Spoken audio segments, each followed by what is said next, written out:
엄청. 그러니까 여기 박정숙 님이 중학교 1학년 딸인데 영어 단어 외우는 걸 너무 싫어해요. 그리고 귀찮아해요. 어찌해야 할까요? 이렇게 했네. 한번 영어 단어 이거 이야기. 학교 선생님들은 뭐라고 대답하시는지 궁금하다. 그러니까 선생님 영어 어떻게 단어 생각해요? 외우는 거 한번 요거 이야기 좀 해볼까? 요거 어쨌든 학습법 관계는 있는데 사실 저는 영어 단어 외우는 게 왜 지금 토픽으로 잡았냐면 이게 음, 우리나라 국민들이 다 저도 어릴 때 그랬고 지금 여기 시청자분들 중에서도 어릴 때 그 영어 단어 외우고 못 외우면 이렇게 손바닥 맞고 이렇게 깜지 쓰던 시절이 음, 국민들한테 엄청난 트라우마로 작용한 게 아닌가라는 생각이 있어요. 그러니까 음, 이제 단어 공부 중요하긴 한데 단어 공부 이꼴 외워야 된다라는 생각하고 음, 약간 단어를 이제 애가 잘 못 외우는 것 같으면 영어를 못할 것이다라는 불안감도 애도 부모도 좀 다 갖고 있는 것 같고 세 음, 번째로는 공교육에서는 쪽 사교육만큼 세지는 않는데 음, 암기시키는 거에 대해서 압박이 좀 사교육에서는 좀 세요. 어쩔 수 없긴 해요. 왜냐하면 성적 기반으로 음, 가려면 단어가 음, 이제 가시적으로 보이는 거기 때문에 사교육에서 당연히 이제 단어를 좀 특히 3학년 초3쯤 되면 이제 어학원에서 단어 외우는 거 많이 시키거든요. 그런 거로 시작해서 애들이 이제 약간 영어 트라우마까지는 아니지만 영어 리바운드가 좀 생겨가지고 음. 이렇게 이제 싫어하는 경우가 생기죠. 그러니까 제가 볼 때는 박정숙님 따님은 이 단어 외우는 거 싫어하는 게 하루 이틀의 문제는 아니었을 거라고 생각이 되는 거죠. 이게 1, 2년의 문제는 아니에요. 이건 제가 볼 때는 음. 히스토리가 있다고 생각하거든요. 단어 외우는 거 안. 저는 저 개인적으로는 단어를 달달달 외운 기억이 언제가 최초냐면 중3에서 고1 올라갈 때. 그러니까 어, 저는 중학교 1학년 때 그 처음 알파벳을 배우던 세대예요. 아, 그러니까 그렇군요. 제 네. 나이가 상당하기 때문에 중학교 1학년 때 처음 ABCD 배우던 세대이기 때문에 중학교 1학년 때는 그냥 뭐 중학교 3년은 영어가 그렇게 어렵진 않구나. 왜냐면 교과서가 되게 쉽잖아요. 지금도 그렇고 그때도 그렇고 교과서가 쉬우니까 별 부담 없이 그렇게 어 지냈는데 고등학교 들어가니까 저도 좀 긴장이 되더라고요.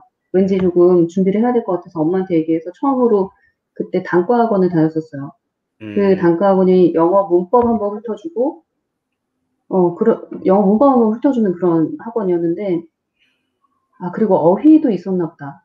음, 그때 학원에서 나눠준 교재에 지금으로 말하면 수거 같은 거 있잖아요.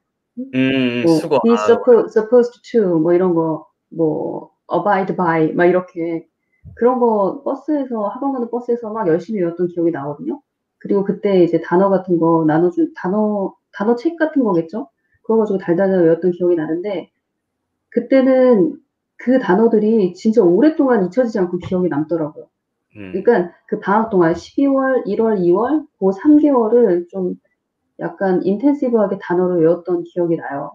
그래서 그때 외웠던 단어들이 잊혀지지 않는 걸 보니까 와, 확실히 이때가 확 집중해서 하면은 진짜 상상도 못할 만한 단어량을 갖출 수 있는 그런 때다라는 생각을 했었거든요. 근데 그 전까지는 저는 중학교 3학년 되기까지는 그냥 단어를 외우기보다 한창 수준 높은 영어를 지향하는 게 낫다고 생각을 해요.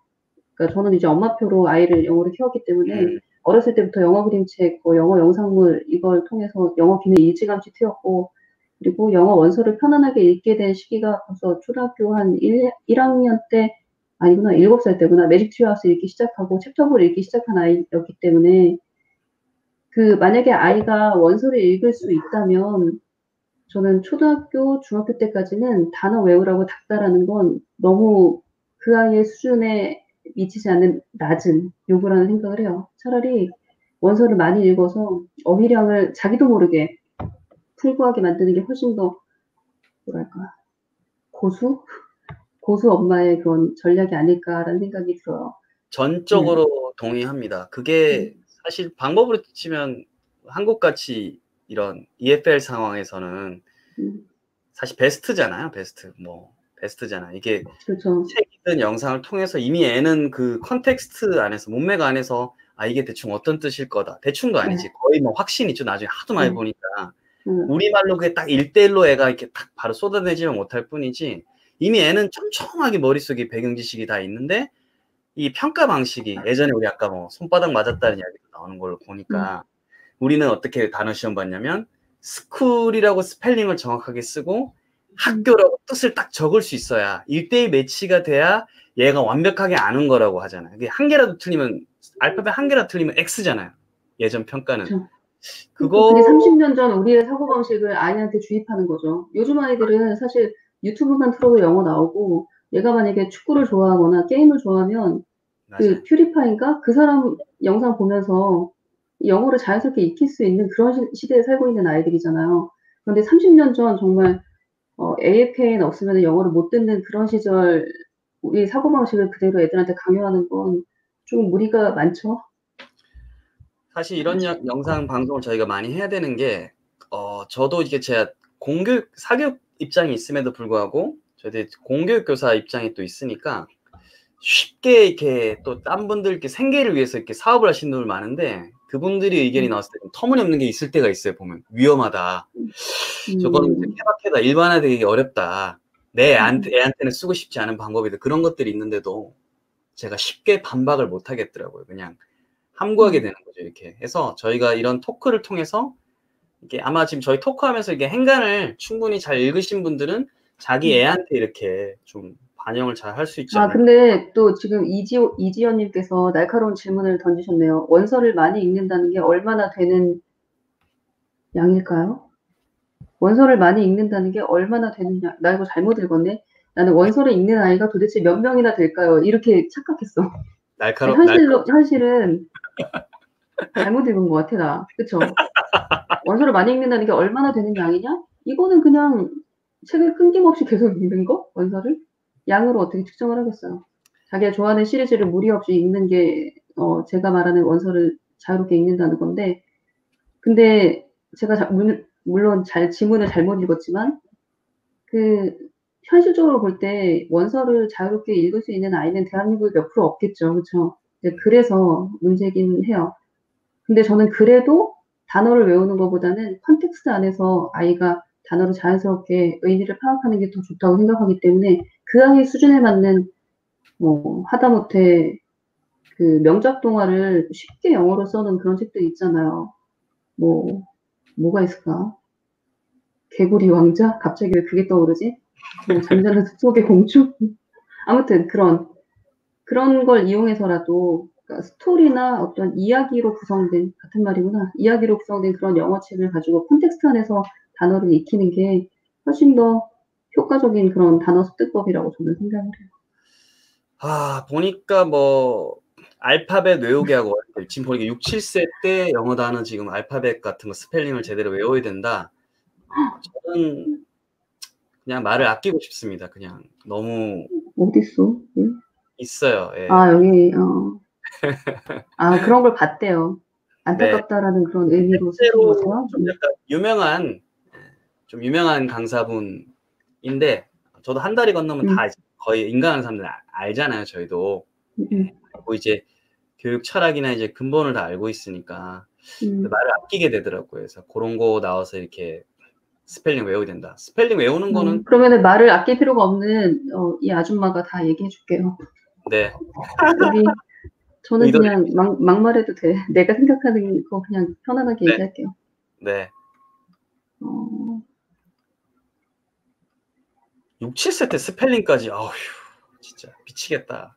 미치겠어. 달리 못 보셨구나. 홍콩사는 아시네요. 난 못 봤어. 누군지 모르겠어. 그냥 6, 7세 때 단어 외우게 하고 스펠링도 약간 외우게 하는 식의 누가 이제 전문가가 나와서 이렇게 한 적이 있어요. 그래요? 땡땡 뭐 있습니다. 학교 이런데 그래서 이제 옛날에 건너서 보면서 다 할 것 같아. 잘 모르죠, 여러분들. 제가 혼자서 문 닫고 많이 울었어요. 그거 보면서. 나 혼자 세상을 이렇게 쉽게 좀 자신감 있게 이렇게 애들이 좋아하는 걸 영어로 그냥 보게 하고 이런 게 사실 제 목표인데 좋아하는데 그 영어로 돼 있으면 그게 끝난 거 아니에요. 여기 최고의 하루님이 이런 질문하셨어요. 꼭 원서여야 할지요? 독해집으로 공부하는 것과 원서 읽는 것에 차이가 있을까요? 크죠. 차이가 크죠. 크죠. 독해집 문제 풀다가 엄마 이 내용이 너무 재밌어. 나는 10장까지 풀래. 이런 아이 없잖아요. 그렇죠? 그런데 원서는 한번 손에 잡히면 그리고 자기가 좋아하는 주제고 책을 잘 골랐으면 밤을 새서도 읽어요. 300페이지를.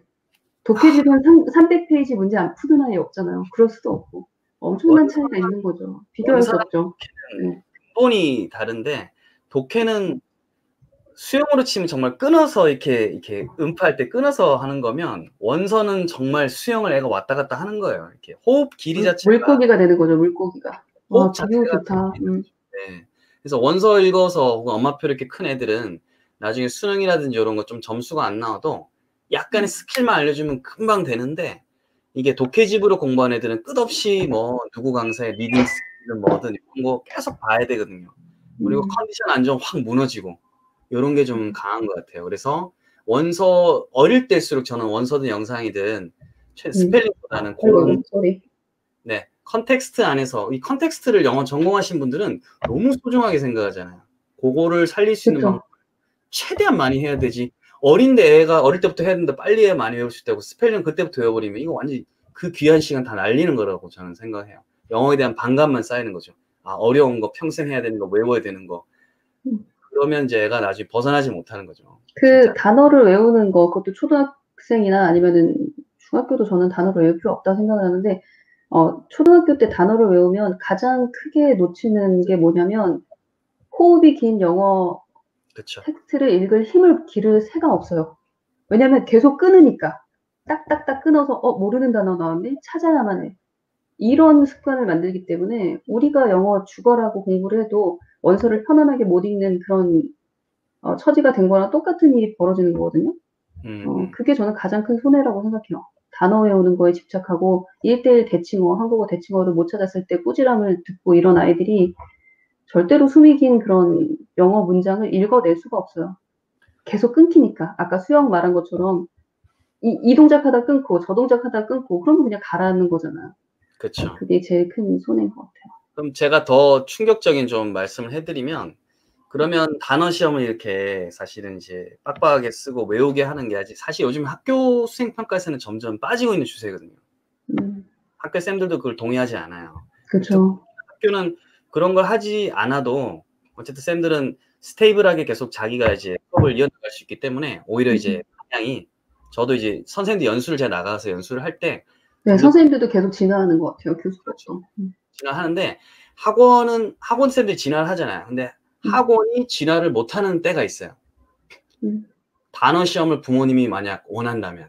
아, 그쵸. 왜냐면 지갑을 여는 사람이 학부모니까 학부모가 원하는 대로 커리큘럼을 짜게 되죠. 그래서 항상 파닉스하고 단어 테스트하고 뭔가 하는 것 같잖아. 그리고 또 문법을 배우는 거죠. 짐도 이만큼 나갔습니다, 어머니. 그렇게 말할 수 있는 근거가 그 새 교재이기 때문에 어찌 보면은 학원이 더 그 언어를 어떻게 하면 아이들이 효과적으로 습득할 수 있는지를 알지만 그렇게 긴 장기적인 안목으로 아이를 바라보는 부모님들이 적다면 학원은 그쵸. 당연히 부모의 입맛에 맞는 커리큘럼을 짜게 되죠. 맞아요. 그래서 우리 부모님들이 사실은 좀 더 약간 내 아이에 대해서 첫 번째 파악을 하고 확신이 좀 있어야 학원 쌤들도 이제 정말 마인드가 오케이. 그러면 조금 더 이제 그런 방향으로 가지. 이게 애가 막 성적 좀 떨어졌다고 만약 그렇게 돼버리면 당연히 학원에서는 가시적으로 효과가 잘 나오니까 단어 뺑뺑이 시키고요. 그다음에 특히 내신이 중학교 가면서부터 이제 거의 뭐 장난 아니잖아요. 중간고사 볼 때마다 1000문제씩 풀어요. 변형 문제 같은 거. 이게 무슨 짓인지 몰라. 그것도 엄마들이 중학교 영어 성적에 목매지 않으면 그런 식으로 몰려가서 그런 무식한 시험을 위한 공부하지 않아요. 좀 안타깝습니다. 질문 뭐 많이 올라왔다. 엄청 많이 했죠. 어떤 질문 픽해 주시겠습니까? 제가 보고 괜찮은 눈이 침침해 지금. 잠깐만요. 그래서 안경을 지금 찾으려고 하다가. 네, 제가 한번 한 개씩 해드릴까요? 요거 박정숙님 보세요. 박정숙님. 정숙. 초3 작은 아이. 저도 단어 안 외우게 하고 원서를 읽혀요. 영어 도서관에서 원서를 못 찾으셨어요? 너무 위인가? 맞아요. 와, 왜 이렇게 두꺼워 이게. 단어 안 외우게 하고 원서를 읽혀요. 영어 도서관에서 원서를 읽고 거기서 무슨 단어 배웠냐고 이야기하고 그러면서 알아가는 것 같아요. 사실 저학년 때는 이 방법이 통했는데 중학교 때는 이 방법이 안 통할 것 같아요. 중1 큰아이도 원서 병행해야겠네요. 영어 도서관에서 원서를 읽고 거기에 무슨 단어 배운 원서를 읽고 거기에서 무슨 단어 배웠다고 아이가 이야기를 한다는 건가? 음. 그 단어를 왜 엄마한테 얘기하지? 내용을 얘기하는 게 아니라 단어? 새롭게 알게 된 단어를 자랑하고 싶어서 하는 건가? 뭐 빅워드 같은 거 애들이 배우면 이렇게 약간 그럴 그래요? 수 있는데 어쨌든 정확히 이해는 잘 못했어요, 제가. 제가 볼 나중에 때는 좀 설명 하시든가. 문맥송의 원서 갖고 이제 저학년 때는 통하는 것 같지만 이제 입시 영어가 섞이게 되면 어쨌든 단어도 외우고 문법도 좀 약간 그런 거 해야 되지 않을까라고 생각을 했다가 아, 이야기를 듣고는 음. 중1도 이제 원서를 병행해. 저는 무조건 근데 쪽에서 원서를 조금씩 봐야 되는 것 같긴 해요. 중학생은 아마 원서를 읽을 시간도 흥미도 없을 거예요. 정말 소설을 좋아하는 아이들은 어떤 아이들이냐면 판타지 소설 있죠. 그렇죠. 시리즈물. 그러니까 이렇게 서사가 긴 걸 좋아하는 애들이 있어요. 그러니까 진짜 책을 좋아하는 문학 소년들, 문학 나디아 소녀들, 나디아 나니아 연대기 뭐 이런 거 완전 네. 약간 덕후처럼 좋아하는 애들은 원서를 쌓아놓고 읽을 확률이 높지만 대부분의 아이들은 그렇지 않거든요. 어렵죠. 그래서 저는 우리 아이가 원서는 정말 전혀 관심도 없고 내가 여러 번 시도를 했는데 실패했다. 근데 우리 아이가 중학교 1학년이다. 혹은 초등학교 뭐 6학년이다. 그럼 저는 과감히 원서를 접고 차라리 늘 얘기하지만 CNN 뉴스나 아리랑 TV 짧은 건 충분히 애들도 할 수 있거든요. 엄마표로 키웠다면 그게 전제라면 영어 노출이 초등학교 때 충분히 되는 아이라면 할 수 있거든요. 그래서 원서를 대체할 수 있는 건 신문이랑 뉴스라고 생각을 해요, 저는. 그래서 너무 고통스럽게 아이가 읽으려고 하진 않는데 한글 책도 안 읽는데, 그쵸? 그렇죠. 한국어로 된 청소년 소설도 안 읽는 아이한테 뭐 해리포터를 들이밀면서 읽으라고 하는 건 말이 안 되고요. 아이가 원서를 안 읽고 별로 시큰둥하다. 그러면 그 아이는 한글 책도 안 읽는 아이일 가능성이 되게 높거든요. 거의 그렇다고 봐야죠. 그래서 예, 원서를 고집하기보다 되게 잘 쓴 우리나라 작가의 책이나 저는 중국 작가나 일본 작가 책을 좋아하거든요. 오히려 미국 작가의 책보다는 훨씬 더 우리 문화랑 밀접하고 그러니까 문체도 비슷하고, 그러니까 좀 더 납득이 되고 그렇거든요. 그래서 우리나라 소설 중에 청소년들이 읽을 만한 소설이나 아니면은 괜찮게 쓰여진 인문학 책들도 많거든요. 사회과학 책들도 많고. 그런 책을 읽어서 아이들의 지적 수준을 높이는 게 훨씬 좋다고 생각해요. 원서에 대한 고집을 부리는 것보다. 와, 요것도 단어랑 관계가 있네요. 이게 초3 공교육 파닉스. 지금 6월이니까 단어 쓰게 하는 숙제가 나와요. 보기도 안 주고 단어를 쓰게 하는 숙제. 이거 잠깐만, 초3 공교육에서 파닉스로 시작하지만 6월인 지금 보기도 주지 않고 단어를 쓰게 하는 숙제가 나와요? 그러니까 뭐 암기를 하면서 이렇게 쓰게, 그러니까 기억을 그대로 이렇게 쓰게 하는 게 나온다. 부모가 흔들릴 수도 있겠네요. 약간 여기 이제 타격이 있겠네요. 근데 초등학교 3학년 때 처음 이제 공교육에서 영어 시작하잖아요. 맞아요. 그런데 학교에서 이런 테스트를 해요? 테스트가 이제 막 아니라 시작하는 숙제. 숙제? 숙제가 지금 혹시 온라인 학습 기간이라서 그럴 가능성도 제가 볼 때는 온라인에 병행하잖아요, 지금. 그럴 확률이 있고. 그리고 근데 이럴 경우는 어떻게 해요, 진짜? 그러니까 예를 들어서 제가 영어 학원을 보내는데 네네. 학원에서 이런 식으로 단어를 드립다 깜지 쓰듯이 쓰게 하거나 아니면은 단어 가지고 괴롭히는 방법은 여러 가지가 있는데 이런 학원도 있었어요. 어떤 독해서 지문이 있는데 거기에 아이들이 모를 만한 단어에 밑줄을 그어놔요. 그런 다음에 그 단어를 이렇게 나열해. 그러면서 그 단어의 뜻을 영어 사전에서 찾아서 써라. 그리고 두 번째는 이 단어가 들어간 문장을 그 독해 지문에서 옮겨 써라. 세 번째는 이 단어를 넣고 네가 영작해라. 이렇게 해서 그 단어에 관련된 숙제가 한 2페이지가 되는 거예요. 저는 저희 둘째 잠깐 제가 그 영어로 디베이트하는 학원을 보냈어요. 거기 리터니들이 많이 수업을 듣는, 그러니까 영어로만 프레젠테이션하고 디베이트하는 그런 학원이었는데 커리큘럼이 괜찮은 것 같아서 보냈는데 단어 숙제를 그렇게 내는 거예요. 미치겠네. 근데 이건 나의 철학과 정말 맞지 않고 도대체 애가 이걸 하면서 뭐 울고불고 난리가 나는 거예요. 자기가 다 아는 단어인데 내가 왜 이 삭제를 해야 되냐며 울며불며 화를 내는데 너무 정확한 지적이라 저도 분노가 일면서 원장 선생님한테 말씀을 드렸어요. 이거 아이가 이미 다 아는 단어인데 이렇게 힘들게 다시 계속 노동을 하게 하는 이유를 잘 모르겠다. 응? 그래서 이건 나는 시킬 수가 없다.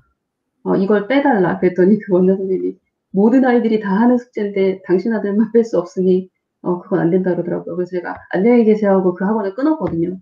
잘 끊죠. 한 달 안 됐을 때. 근데 사교육은 그렇잖아요. 끊을 수가 있잖아요. 내가 내 언어 철학, 언어 학습 철학, 교육 철학과는 너무 맞지 않으면 끊으면 되잖아요. 근데 공교육 선생님이 그런 숙제를 매주 내. 그럼 어떻게 해요? 어떻게 해야 돼? 이게 제가 공교육 교사지만 고민을 하는 지점인 것 같아요. 그러니까 저는 공교육 안에 있고 또 선생님들 이제 전국에 있는 쌤들 이제 연수를 많이 하니까 영어 심화 연수를 가면 제가 영어를 또 가르쳐 드리거든요. 특히 초등쌤들 같은 경우 제가 연수를 많이 해요. 근데 연수 받는 비율은 턱없이 적긴 하죠. 다 연수를 나올 수 있는 건 아니거든요. 눈치도 많이 보이고. 공교육에서 참 안타까운 점은 정말 좋은 쌤들이 많이 있는데 또 이제 아닌 사람들하고도 섞여 있는 거예요. 근데 그게 그쵸. 아이들이랑 학부모님들이 선택을 할 수 없다는 상황인 거죠. 선택. 진짜 그게 제가 지금 할 수 있는 최선의 말이라고 해야 되나? 만약에 이게 애한테 스펠링을 기억을 시켜서 이렇게 쓰게 하는 거라고 하면 사실은 애가 모르면 그냥 끝나는 거죠. 생각을 한다고 뭐 스펠링이 생각나는 건 아닐 거잖아요. 제가 드릴 수 있는 말은 이 정도? 그냥 안타깝다. 그리고 혼자 섞여 있다. 진짜 복불복인 점이 있어요. 맞아요. 복불복인 정말 훌륭하신 선생님들도 많고 너무 구태를 벗어나지 못한 분들도 계시고 그런 것 같아요. 그러니까요. 근데 저 같으면 제가 부모 같으면 몰라요. 또 저는 또 영어를 전공하고 영어 하니까 또 제가 뭐 어떻게 픽처를 또 할 수 있겠지만 만약 이게 좀 애한테 아까 말했던 그런 단어 수업 시간에 너무 노가다다. 저는 상담을 요청하거나 집에서 그냥 할 때 그냥 좀 커팅을 해줄 것 같아요. 이렇게까지 필요는 없다. 애한테. 근데 방금 그게 방법이 될 수도 있겠네요. 네. 영어 교육자로서 이 방법이 너무 부당한 것 같다. 그런 생각이 들었을 때 제가 그 공교육 커리큘럼이나 숙제 뭐 그걸 바꿀 수는 없겠지만 선생님한테 이의를 제기할 수는 있겠네요. 선생님 이거는 좀 문제가 아닐까요? 그러니까 상담을 요청하고 나는 이게 굉장히 불편하다라는 걸 표현할 수는 있겠네요. 그러면 그게 뭐 당장 바뀌진 않더라도 선생님이 신경을 쓰긴 쓰겠네. 그게 방법이긴 하겠어요. 이게 뭐 물론 말이 안 통하시는 분도 있겠지만 그쵸. 그래도 내가 컴플레인을 한 거잖아요. 그쵸. 그리고 내가 지켜보고 있고 네. 분석하고 있는데 이건 아닌 것 같다라는 생각을 하는 사람이 30명 학부모 중에 1명 있다는 거 아니에요. 그러니까 그런 소리를 할 수 있는 엄마가 돼야 될 것 같아요. 네. 네. 그래서 저는 좀 약간 공손하게 어필을 하지만 확실히 따박따박 할 것 같아요. 되게 따박따박 이렇게 일을 하는데 아이한테 너무 부담인 것 같고 이럴 것 같다. 또 어떤 걸 한번 볼까요? 이거 되게 재밌네요. 이거 책냥이님 너무 웃기다. 아이가 3학년인데 영어 선생님이 내준 프린트에 단어 밑에 한글 발음이 적혀 있었대. 한글로 발음이 적혀서 깜짝 놀랐어요. 이거는 꼭 나쁜 것만 아닙니다. 이 선생님 좀 신경 쓴 걸 수도 있어요. 다만 나름 신경을 쓴 걸 수도 있겠다 진짜. 그럼요. 왜냐면 한 반에는 3학년 같은 경우에 섞여 있잖아요. 수준이 다 달라가지고 어떤 애들은 정말 지금 정말 아무것도 안 원서를 편안하게 읽고 있고 어떤 애들은 정말 ABCD도 모르고 다 달라요. 수준이 너무 차이가 나기 때문에 그거를 좀 배려한 약간 쿠셔닝을 나름 이 선생님이 노력을 하셨다. 하지만 책냥이님 그 아들 우리 에릭 같은 경우에는 엄마표 영어로 성장한 아이거든요. 영어 잘하거든요. 만나봤는데 이런 경우 같은 충격받는 거죠. 왜냐하면 그 한글 발음이랑 1:1 매칭이 절대 안 되니까 이게 뭐냐. 그래도 엄마표로 영어를 해서 영어 자유로운 아이들은 여유가 있으니까 이거 영어 처음 하는 친구들을 위해서 써준 거야 이렇게 설명해 주면 되니까. 단어로 외우라고는 안 하신 거니까 뭐 이 정도면 이 선생님은 정말 노력하시고 그래도 노력을 안 했으니까 잘 하신 거죠. 이 안경 도수 안 맞네. 눈이 침침해서 안 되겠다. 가까이 다가가서 읽어야지. 예. 루테인을 먹어야겠어요. 루테인. 요즘 루테인 소비가 엄청 늘었대는데 저희 나이 때가 베이비붐 시대라 사람들이 많이 지금 50대를 향해 가고 있거든요. 그래서 급증했다 그러고 판매가. 저는 루테인 먹은 지 한 3년 정도 됩니다. 벌써 이미 먹고. 그래요? 예. 새파랗게 젊은 친구가 먹는구나. 나도 빨리 먹어야겠다. 새파랄 때부터 먹어야지. 그러니까 김선영님 좀 길게 질문하셨는데 이거 한번 클릭해볼까? 잘 안 보여가지고 6, 7세 아이들과 재미있게 엄마표 영어하고 있는 엄마입니다. 초등학교 6학년 담임이기도 하고요. 선생님이시네. 반갑습니다. 원서 읽기 반 아이들과 하려고 준비했는데 시골이라 아이들이 단어 자체를 너무 몰라서 무슨 말인지 모르겠다고 이야기해서 We Bear Bears 같은 애니메이션도 추천해주곤 했지만 단어복도를 쌓는 게 중요할 것 같아서 단어장을 추천해줬어요. 우선 명사랑 동사 알아야 뭐라도 하니까요. 지금 초등학교 6학년 아이잖아요. 저는 초등학교 6학년인데 영어 인풋이 전혀 없는 경우 이렇게 해주는 거 괜찮다고 생각해요. 그러니까 너무 바탕이 없는데 마치 그냥 영어의 바다에 빠져봐. 언젠간 들릴 거야. 이렇게 하는 거 너무 무책임하고 이렇게 핵심 단어를 알려주면 그래도 애들이 그걸 지푸라기 잡는 심정으로 잡고 무슨 뜻이지? 하고 귀를 쫑긋하게 듣게 되거든요. 요건 되게 잘하시는 것 같아요. 초등학교 6학년이니까. 하고 생각하는 게 이게 6학년이면 애들 학습량이 좀 학습력이라고 하잖아요. 초3, 초4하고 확실히 다르거든요. 거의 세미 중학생이기 때문에. 맞아, 거의 중학생인 거죠. 네. 단어장이든 약간 그 정형화된 걸 조금 약간 던져도 애가 주워 먹을 양만 되면 따라오더라고요. 이런 경우에. 잘하고 계시네요. 그거에 대해서 어떻게 생각하세요? 중학교에 또 근무를 하셨으니까 알 텐데 미국 같은 경우는 학제가 1학년에서 5학년까지만 초등학생이고 6학년부터 6, 7, 8학년이 중학생으로 편입이 되거든요. 현재가. 그리고 그쵸. 그리고 우리나라 나이로 중3, 그러니까 걔네 나이로는 90, 11, 12 이게 이제 고등학교 4년이잖아요. 그런데 6학년 담임 선생님이시니까 아시겠네. 되게 컨트롤하기가 힘들더라고요. 왜냐면 아이들의 정신 연령은 초등학생이 아닌데 학교는 이제 초등학교고 그러니까 얘네들이 통제가 더 안 되는 거예요. 근데 요런 애들을 중학교 1학년으로 딱 입학시키면 중학교에서는 또 막둥이잖아요.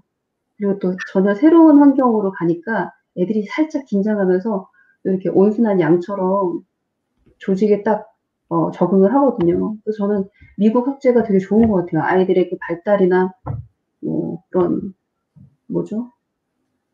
그런 거에 잘 맞춰서 편제가 될 것 같은 생각이 들더라고요. 미국에서도 좀 계셨죠, 그죠? 네, 2년 반. 제가 미국에서 한번 교환교사로 간 적이 있거든요. 중학교 한 번, 고등학교 한 번. 짧게 갔습니다. 짧게 가서 이제 소셜 스터디스에서 이제 한국 문화에 대해서 이렇게 좀 가르쳤는데 중학교는 사실 이제 일반하기는 힘들 것 같아요. 왜냐면 미국이 이제 50개 주는 다 사실 스타일이 그렇죠. 주마다 분위기가 다르니까 학교마다. 일단 많이 놀랬던 거는 학습량에서 좀 되게 많이 놀랬고요. 중학교 아이들의 학습량? 예, 뭐 중고등학교 다 뭐 한국에 비하면 한 시간에 소화하는 게 너무 적은 거예요. 이게 어떻게 보면 양이. 아마 지금 한국 부모님들 볼 때는 가서 이게 지금 이 시간 동안 도대체 애들이 뭘 배웠나 할 정도로 대신 뭐 발표하고 약간 활동하고 그런 거긴 한데 양은 진짜 적긴 한데 특히 중학교에서 했던 거는 아까 말씀하신 것처럼 애들이 너무 애기죠, 애기한 거예요. 보니까 맞아요. 주니어 하에 이제 프레시맨이니까 지금 생각해 보면 뭐 사실 거의 뭐 초딩이죠. 뭐 초딩 6학년 정도 되면 실제로 초등학교 6학년 아이들이고 그리고 미국 아이들이 중학교로 졸업하기 전까지 애기 할 수밖에 없어요. 왜냐면 걔네들이 우선 엄마가 운전을 해서 이동을 하지 않는 한 그 어떤 곳도 다닐 수가 없어요. 땅덩이가 워낙에 넓기 때문에 대중교통도 없는 주가 많고요. 우리는 기분 나쁘면 가출까지는 아니지만 속상하면 밖에 나가서 지하철 타고 어딜 갔다 올 수도 있고 하다못해 학교 운동장에 가서 축구라도 하고 올 수 있고 그렇잖아요. 근데 미국 애들은 초등학교 5년, 중학교 3년 학교가 끝나도 학교 운동장에서 축구하고 놀 수 없어요. 바로 다 학교에서 나가야 돼요. 왜냐면 학교에 머물러 있다가 사고가 나면 그거 다 학교가 책임을 져야 되거든요. 그렇기 때문에 칼같이 학교 끝나면 집에 가야 되고 스쿨버스 타고 집에 가고 아니면 엄마가 라이드해서 집에 와야 되고 친구랑 모여서 영화 한 편 보고 싶어도 엄마한테 허락받고 엄마가 태워다 주고 그 친구네 집에서 또 영화까지 데려다 줘야만 영화 한 편을 볼 수 있거든요. 어쩔 수 없네. 그러니까 완전히 애기처럼 자랄 수밖에 없어요. 중학교 3학년 때까지는. 근데 이제 고등학교 때 운전을 배우게 되면 그때 조금 어른처럼 할 수 있겠죠. 그러니까 아이들도 순진하고 그런 것 같아요. 그 물리적인 환경이 그렇기 때문에. 그래서 더 애기애기하고, 왜 이렇게 수업도 애기들 수업 같고 우리나라 중학교 1학년이랑 이렇게 다르지? 이런 생각 하셨을 거예요. 진짜 그 애들 어젠다법이라고 그 애들이 약간 그 종합장처럼 초등학교 때 많이 하잖아요. 그거를 이제 때 어젠다북 기간이라고 해서 1년 동안에 애들한테 그거 정리하고 숙제 칠판 있으면 옮겨 적는 거 연습시키고 그거를 그 학교에서는 이제 제가 하와이 있을 때 학교는 이제 자기 학교마다 특색 사업이 있잖아요. 그 GLO라고 해서 뭐 제네럴 무슨 러너 뭐 이렇게 목표라고 해서 자기들은 정리하고 이런 것들 필기하고 이런 거 배운다고 해서 그걸 1학년 동안 1년 동안 그걸 중점적으로 이렇게 너무 애들 귀엽더라고. 애들 막 이렇게 해가지고 이렇게 막 쓰는 걸 보면 하와이에 있는 학교 네, 가셨구나. 하와이에 저는 워싱턴 미드스쿨이라고 거기서 있었고 저기 미국 그 어디야 그 브리티시 컬럼비아 아래 그 어디지 그 시애틀에 어이 뭐야 화가 나. 호비가 지금 짓고 있는 거예요. 누가 왔나 봐요 현관에. 그 시애틀 있을 때는 그 조금 힘든 학교 있었어요. 고등학교 클리블랜드 하이스쿨이라고 거기 거의 히스패닉하고 블랙 애들이 90%죠. 와. 진짜 막 처음에 맞아 죽는 줄 알았어요. 너무 무서웠어요. 애들이 막 키 큰 애들은 막. 그렇죠. 고등학교 애들은 무섭죠. 근데 되게 웃겼던 거는 노는 애들도 있고 하긴 한데 생각보다 애들 되게 순수했었어요. 그래서 애들이 뭐 저보고 처음에는 이렇게 이런 표정으로 이렇게 너 누구냐. 제가 완전 초딩초딩하게 애들 사이에서 생겼으니까 저보고 이렇게 제가 27살에 갔어요. 동양인은 또 되게 어리게 보거든요. 그렇죠. 그래서 그런 말 있잖아요. 뭐 Asian Stone Age. 아시아인. 맞아. 그러니까 저보고 이렇게 처음에 교사인지 뭔지 구분이 안 되니까 그래서 who the hell are you? 이렇게 저보고 이렇게 하면서 저도 너무 쫄아가지고 I'm a teacher. 그러니까 걔가 너무 웃겼어. 근데 시간이 지나서 활동을 안 하고 있으니까 막 자리에서 제가 하라고 하고 내가 나중에 화장실 가고 싶어 할 때마다 이렇게 또 그 허웨이 이렇게 지나갈 수 있도록 이렇게 패스 같은 거 줘야 되니까 화장실 가라고 할 때 저도 모르게 나중에 카리스마가 생겨가지고 빨리 하라고 이렇게 make a quick. 아니 고등학생인데 화장실 갈 때 무슨 그런 허락을 받고 카드를 받고 가요? 있더라고요. 그 교실마다 그 전통이 다 있더라고요. 그렇죠. 학교마다 뭐 그들만의 문화가 있긴 하지만. make a quick 하니까 걔가 쓱 갔다 오더라고요. 이렇게 보면서 애들 생각보다 이렇게 등치에 비해서는 되게 좀 약간 순수하다 이런 생각을 많이 했어요. 미국 맞아요. 걔네들 그 규칙이라는 게 있고 어렸을 때부터 지켜야 될 규칙은 좀 지키는 그런 게 문화가 잘 되어 있는 것 같아요. 질문이 많은 것 같아. 그러게 우리끼리 너무 그냥. 김선영 님이 아까 초등학교 6학년 담임 선생님이라는 분이 저희도 그래서 6학년 대들거나 까불면 너 중1 돼봐라 아가야 한다는. 그렇죠. 중1 되면 아가지. 중1은 베이비죠. 그렇죠. 중1들. 근데 실제로 제 남동생이 이제 친남동생이 있어요. 제가 허준석이고 남동생이 허준영이라고 있거든요. 허준영. 저보다 키가 훨씬 큰 그 허준영이라는 친구가 이제 초등학교 교사예요. 저희 집이 이제 교사 집인데. 교육자 집안이네. 예, 뭐 생활하는 걸 보면 교육 느낌은 안 나는데 어떤 그 친구가 그러더라고요. 초등학교 내려가면 6학년 담임을 맡기를 그렇게 이제 힘들어 하신다고 선생님들이. 초등학교 안에서는 이제 애들이 드센 거죠, 이렇게. 학제 바뀌어야 돼. 내가 보기엔 학제 바뀌어야 돼. 6학년은 중학교로 편입해야 돼. 이게 중학교 그 초6이 이제 워낙 애들이 그 안에서 머리가 굵어지니까 그 안에서 지금 대장놀이를 하는 거예요. 사건 사고도 많아요. 그 안에서 진짜 어른 행세를 하잖아요. 그러니까 저는 선생님들 되게 힘들 것 같아요. 6학년 담임 선생님도 정말 애들 졸업할 때 우는 게 너무 힘들어서 오시는 것 같아요. 그렇죠. 네. 그렇죠. 드디어 갔다 막 이러면서 드디어 가는구나. 그렇게 나를 힘들게 하더니.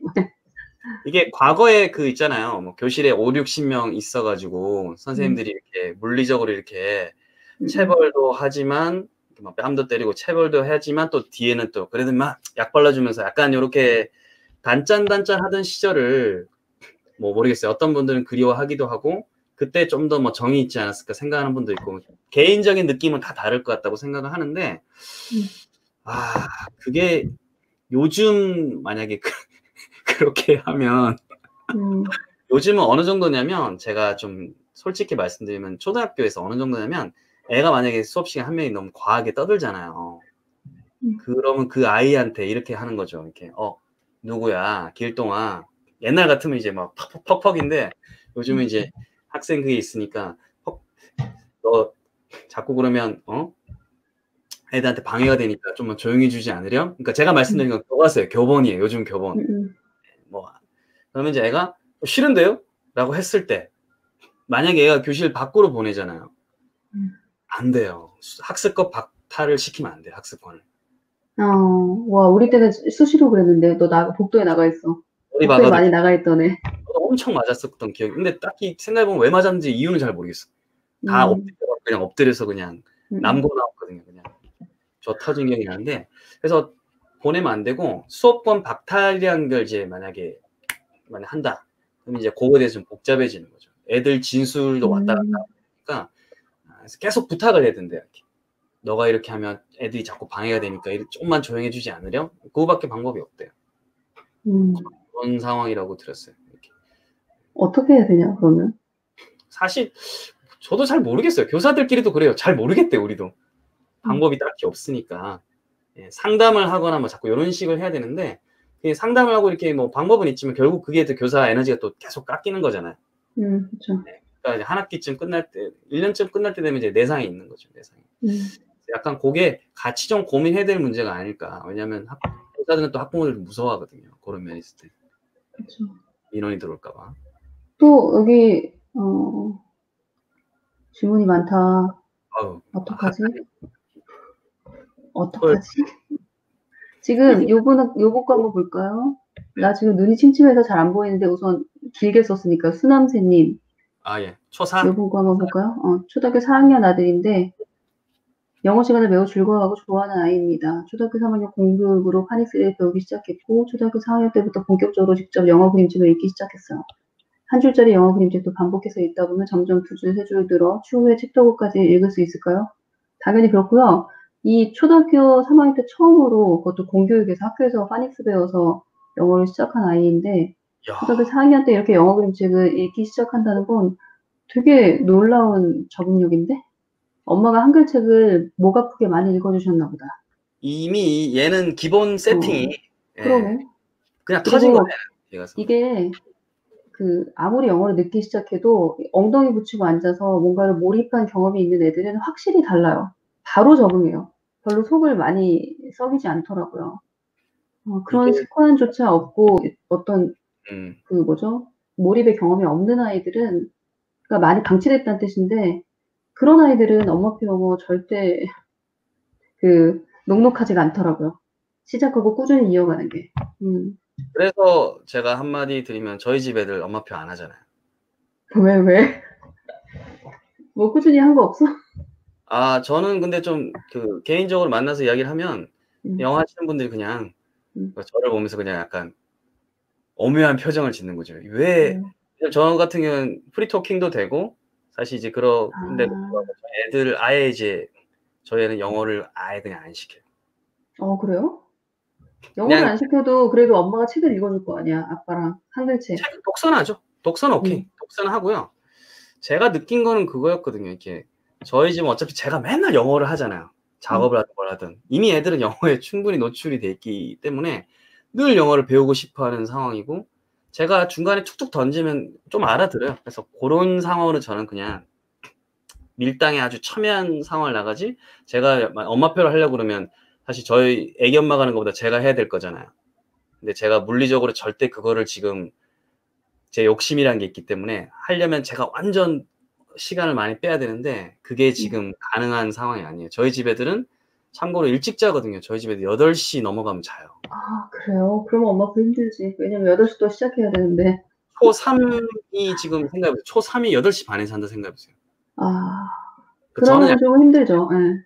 철학이 저는 아예 달라요. 그래서 저는 솔직히 저는 전교 꼴찌해도 되고 뭐 관계없습니다. 대학 안 가도 관계없습니다. 진짜. 왜냐하면 저도 어릴 때 별로 주목을 받지 못했고 나중에 결국은 임계점을 넘기면서 서서히 이제 대기만성으로 이제 폭발해온 케이스이기 때문에 아이에 대한 약간 믿음도 있고 믿는 구석이 있구나. 네가 내 자식이면 때 되면 하겠지 뭐 이런. 뭐 약간 좀 그런 것도 있긴 한데 음. 어쨌든 아니 근데 아빠한테 아빠는 이렇게 무심해도 엄마는 또 엄청나게 오리가 물 밑에서 물갈퀴질하는 것처럼 애한테 신경 쓰고 읽어주고 할 걸. 저희 영상물을 틀어주고. 저희 어머니란다. 저희 와이프 밖에서 지금 라이브 보고 있습니다. 아 그래요? 근데 저희 할 와이프 거야. 제가 조금 내려놓으라고 해요. 저희 와이프 교사예요. 아 그러면 야무지게 하시겠네요. 이 시기에 아이한테 필요한 양분은 다 주겠네. 근데 그러니까 이렇게 아빠가 배짱을 부릴 수 있는 거죠. 저는 일단 일이 많잖아. 매출에 좀 최대한 집중을 하고 와이프가 네, 가정에 이렇게. 그러니까. 근데 뭐 확실한 거는 저희 집은 8시 넘어가면 자니까 그 전에 최대한 과업을 다 이렇게 하고 이렇게 어쨌든 자기한테 내려온 숙제는 최대한 다 하고 숙제에 대해서 이야기도 해요. 이게 진짜 네가 하고 싶은 건지 안 하고 싶은지 그런 거는 이야기를 꼭 해서 애한테 결정권을 주는 게 있고 필수 과업들 같은 거 있잖아요. 필수 과업 정도는 얘가 밖에 나갔을 때 너무 그래도 이 정도는 그런 것들 정도는 네, 그런 것들은 조금 어느 정도 할당해서 시키는 편이라서 저는 영어를 지금 안 해도 결국은 영어뿐만 아니라 딴 것까지도 자연스럽게 배우는 방법에 대해서 공부를 하고 있기 때문에 근데 이게 정말 영어의 문제가 아니라 아이가 규칙적으로 뭔가를 하는 게 있느냐. 지금도 특수할 일이 있다고 했잖아요. 아이가 그때그때 해야 할 일이. 그러니까 그런 어떤 가족만의 문화, 어떤 틀, 그런 게 있는 집안이랑 없는 집안은 정말 천양지차예요. 맞죠. 요런 틀이 있고, 그래도 우리가 하루에 요거는 딱 하고 가자. 이런 게 있는 집안 아이들은 영어를 아무리 늦게 시작해도 그게 가능하더라고요. 그렇죠. 그래서 뭐 저희 집은 뭐 제가 주말 되면 책 읽고 있기도 하고 뭐 그렇기 때문에 저는 딱히 그래서 우리가 지금 질문에 대답을 잘 안 해주니까 이제 거의 질문을 안 올리신다. 아닙니다. 우리 민심은 또 이러다 또 돌아옵니다. 왜냐하면 지금 민심? 라이브 숫자는 더 늘었어요. 지금 200명 가까이.